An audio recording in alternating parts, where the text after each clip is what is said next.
Clay. I ride with you. I ride with you till the wheels fall off. Kyle Draper coming up here on the roast. We're giving out Game 4 tickets. Game 4 tickets. Your chance to win and go to Game 4 is tomorrow between 7:30 a.m. and 8 a.m. as we give one lucky listener a chance to win a pair of tickets. And as always, get your playoff tickets at Warriors.com, the only place to get tickets that are 100% guaranteed not to be fraudulent. Your chance to go to Game 4 is brought to you by the Next Generation Team G Network, only from Xfinity. The future starts now. Kyle Draper is going to join us in moments. If you want some Giants talk, go ahead and listen to the Garlic Fries and Baseball Guys podcast. As Sam Lubman and Joe Shasty bring you all you need to know about the Giants season twice a week. New episodes are now available wherever you listen to your podcast. Long Ball Logan Webb gives up another one yesterday, and he drops to 0-4. Sure, he should have signed that $90 million. Okay. Kyle Draper. You know what? Before we get Drapes on, let's go to Oscar at Stockton. Oscar, what's happening? Hi, Oscar. How you doing? What's going on, Vontae, man? What's up? Hey, I feel your energy, but one thing I got to say, by me being in Stockton for a long time, and I'm born and raised in Oakland, I'm a Warrior fan, but by me looking at the game, the Warriors, we got rattled, and the fans, they get into us, and we got too many turnovers. And one thing about your boy, he got to stop panicking. I'm not worried about being down 0-2 to the Sacramento Kings. We are the Warriors, man. We got to start having more confidence within Steve Kerr to make adjustments. And the one guy, before you took the break, he had a good saying, Lamb needs to be playing more. Lamb needs to be in the game. And I know his poor ankle is messed up.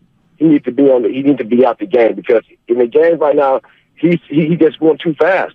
And stay off of Klay Thompson. Klay Thompson is doing good. It's just the younger kids that we need to have energy. They're not providing that right now. So Klay was, like you said, he was 7 for 13. It ain't on Klay. It's on the rest of the guys that need to step up.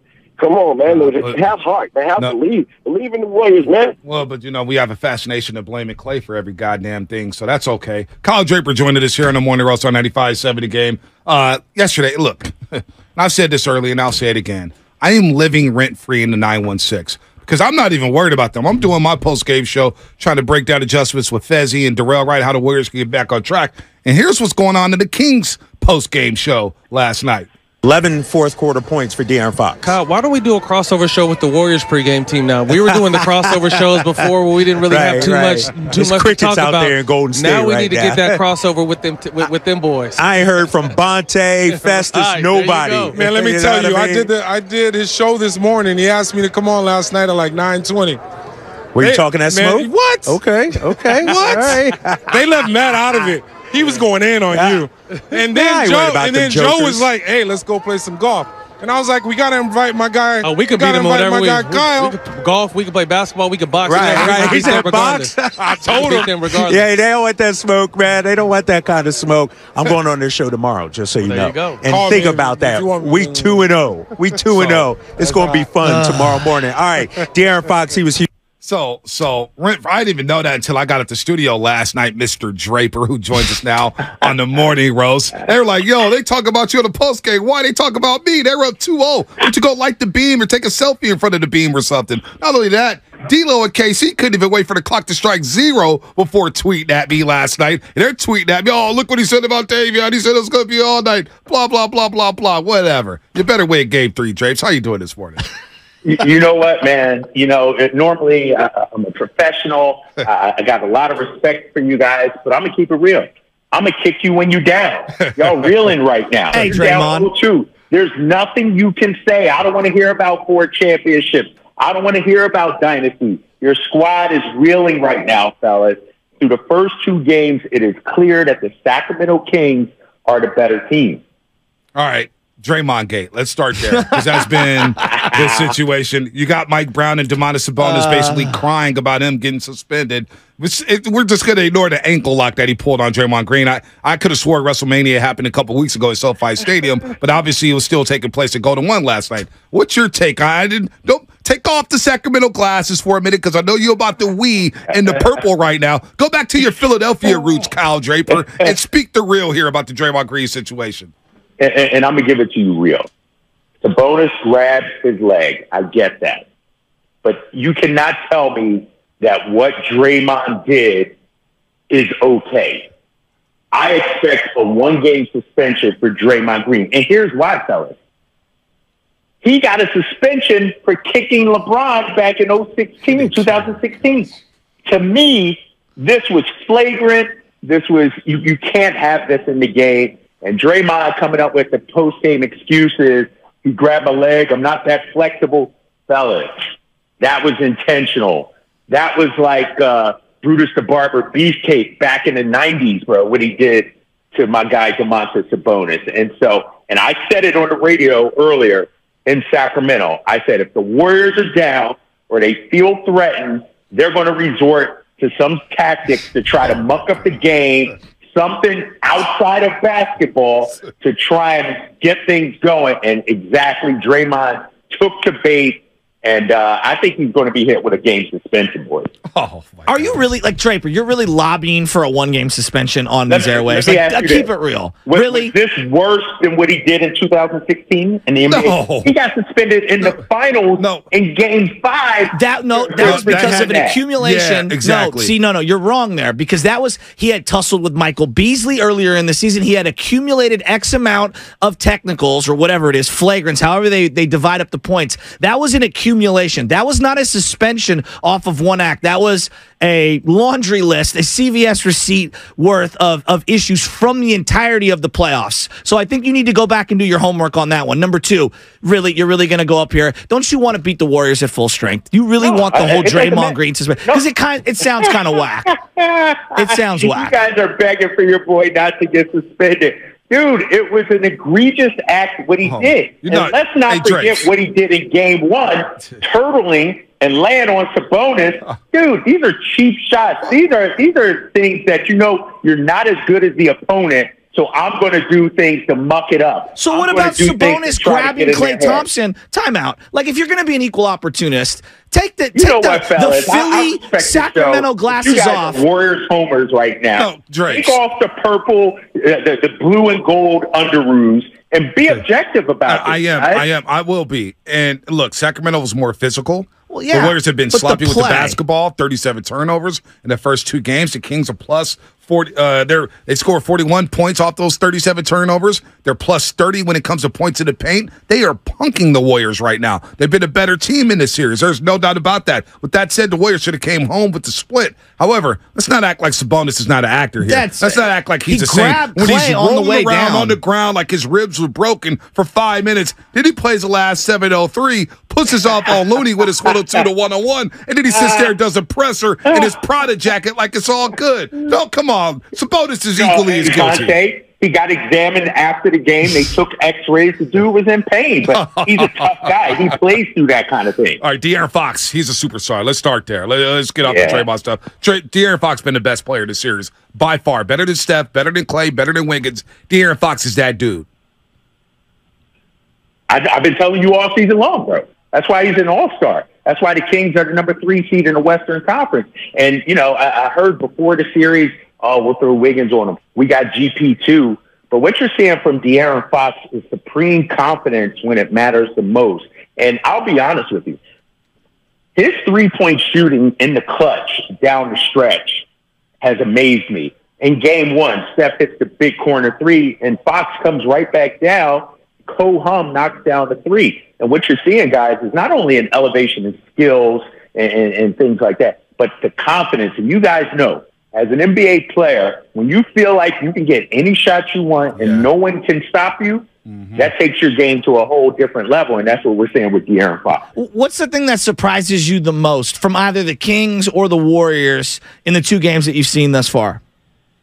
I'm surprised by the Kings' defense. You got to give the Kings some credit. All going into the series is about the Kings' defense, And I know the Warriors have missed some open shots, but the Kings' compete level on every single possession, and Bonte, you talked about it, the Kings are playing with such force, such purpose every time down. It's what they've been doing all season long, but to do it on this level, and so I think that's what's shocking to the Warriors.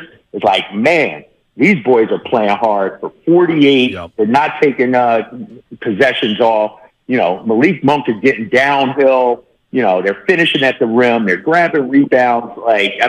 They are, and I don't know if you guys agree with this or not, but Steph Curry, as great as he is, he's going to have to be superhuman in this series. He's going to have to, 28 ain't going to get it done for Steph Curry. No, it's not. Steph is going to have to be Steph, like we saw last year in the finals against Boston. He's going to have a 45-point game, I think, here in Game 3. Well, he may have to save the season, no doubt about that. Warriors down 0-2. Kyle Draper does a great job on Kings pre and post, also play-by-play as well when Mark Jones is out. He's all about Sacramento right now. He's my guy, though. Don't get it twisted. He's my guy, but for these 2 weeks, I can't stand Kyle Draper. No doubt about it. Listen, how much of a factor do you think the Mike Brown factor is? How much does that impact in this series? Because it does feel like everything the Warriors try to do, whether it's walking the ball up the floor, he's blitzing Steph, doubling Steph, they're not getting to their sets till there's about 12 seconds left on the shot clock. They're blitzing the passing lanes. It just seems like all the intel that he has on this organization is now coming out, and the Kings are playing with that game plan and blitzing everything. It feels like they know what's coming. Yeah, you're right. It's the game plan. I mean, the way that they're playing defensively on the Golden State Warriors. The Warriors put a lot of pressure on you, and you're not going to be perfect against them. We've seen guys get open shots or layups or inside dunks, but the Kings have locked in on the game plan, and I think Mike Brown's a big reason for that. He knows what Steph Curry doesn't like. He knows what Klay Thompson doesn't like, Draymond, whatever. And, I think that institutional knowledge, whether it's Mike Brown, Luke Louts, Leandro Barbosa, a number of guys that have come from that Warriors organization. Mm-hmm. And so, and I also think, fellas, let's keep it real. The closeness of these two cities, the proximity has added a level of intensity. Agreed. Let's say the Kings were playing, New Orleans in the first round. I don't think we would be seeing this level of compete from the Kings, because I think there's a rivalry developing right here. At least the fans feel that way. And I think the players are showing that on the floor as well. You're seeing certain offensive contributions from someone like Davion Mitchell, which a little surprising to me. I didn't know that he could knock down this many open shots. Alex Len giving them quality minutes off the bench in the second quarter of both games. But then conversely, Keegan hasn't really played that well, and he's been really good for them all year. What's the areas that you expect to flip? Does Monk fall down a little? Does Keegan step up? What are some things that you're looking forward to as they go on the road here, the Kings? When you look at it, the Kings have not shot the ball well from three. Their first 2 games. I mean, they shot 37%, but, in that first game, but I think they only had 3 or 4 through the first 2.5 quarters. Right. So, the fact that Sacramento was able to win these 2 games, despite, not really clicking when it comes to 3-point. Remember, 3-pointers are a big part of their game. Yep. They like to get up 45 a game. Mm-hmm. They haven't been doing that, and they haven't been knocking them down. And so I think, if you're a Warriors fan, maybe you're a little afraid of that they may have one of these games where they actually get hot and Keegan actually starts knocking down some shots and Kevin Huerter is dialed in from 3. I think, that's something to keep an eye on. If I'm the Warriors, man, let's keep it real. The biggest thing for you guys is the turnovers, and that's been their Achilles heel through this whole run, right? No doubt. Mm-hmm. I mean, that's been their issue, and so some of them are forced. And I think when you play at that pace and you've got constant movement, some of those they're going to happen. But you can't have 22 turnovers on the road and expect to win if you're Golden State. No, I mean, again, Sacramento's plus 27 when it comes to points off turnovers. Plus 30 when it comes to points in the paint. And the hustling and the fresh legs of the Sacramento Kings, plus 14 when it comes to second chance points. And you're right, Drapes, 9-38 from the three-point line last night, 23.7%. And they're top 10 in all 3-point categories. And Huerter played well with the 15 points and got in foul trouble. I do think the Warriors will win a game here, but how do you think that? I know how you think the series is ended. You think we're going to the second round. No, let me ask you this, because we were sharing text the other day. Now that you're up 2-0, are you actually starting your scouting report on the Lakers and the Grizzlies? No, man. Deep inside, I want to. But, I like to consider the Warriors like roaches, man. No offense. Please, don't light up my Twitter mentions. No. But you can't just spray them and hope they don't come back. You got to stomp on them. No pun intended, Draymond. But you got to put them out. I'm not underestimating Steph, Klay, and Draymond at all. They go back. They win Game 3. And, some of those shots that they missed in games 1 and 2, like the Wiggins corner threes, he had a couple of them in game 1 and game 2, those knocked down. And so I'm not comfortable. I'm not safe. I'm feeling confident, but this series is far from over. Man, there's a lot of NBC love going on here. Who has been dusting off their resume for when Laura Britt takes a night off first? You or Bonte? Hey, man. Hey, I'm all sports. Bonte is just a football and a basketball guy. Oh, no. If they need me to fill in on hockey, bro, I could do that. Kyle, wait. I saw Kyle interviewing LPGA players about Harding Park. I saw that the other day. Where was Bonte at? I didn't get the call. Hey, listen, Kyle, I talk baseball here. I watch all teams, not just the Giants. I watch all NBA teams, not just the Warriors. His Rangers. So I'm all about it. His Braves. I went to the Sharks game a couple of weeks ago, Fan Appreciation Day. Went to go check out the Sharkies and see them get smoked by Everton. That's what I think of when I think of Fan Appreciation Day. But Drapes, your boy has double duty. Not too many people can get off at 11 o'clock at night, watch the game over, wake up at 5 in the morning, and do a 4-hour show and still bring the heat. Not too many people built like me, Drapes. Come on, you know that. Hey, I tell you what, Bonte, not all of us have to work that hard. Oh my God! Yeah, I know. Matt Barnes and Kitty and carrying you, man. Oh man, unbelievable. Hey, Drapes, are you going to be in the big studio Thursday, or are you going to be at Chase? Of course, exactly. I'm going to be in the big studio, man. I'm trying to get them to bring us down to the game, but I know Warriors fans are out to get me, so I don't even want to be around. Yeah, you don't want that smoke. Tell Matt Barnes I don't want to box with him or play basketball. I seen him play the SF Pro-Am. He does not turn it off, so I don't want no smoke with Matt Barnes, all right? The smoke is just with you, Drax. All right, fellas. Thank you, man. Good stuff, man. Good to talk to you. Okay, I see you Thursday. Okay, I'll see you. All right, bro. All right, Kyle Draper. You're in the Morning Rush on 95.7 The Game. Kings fans cocky, man. They should Draymond be. Green to be suspended.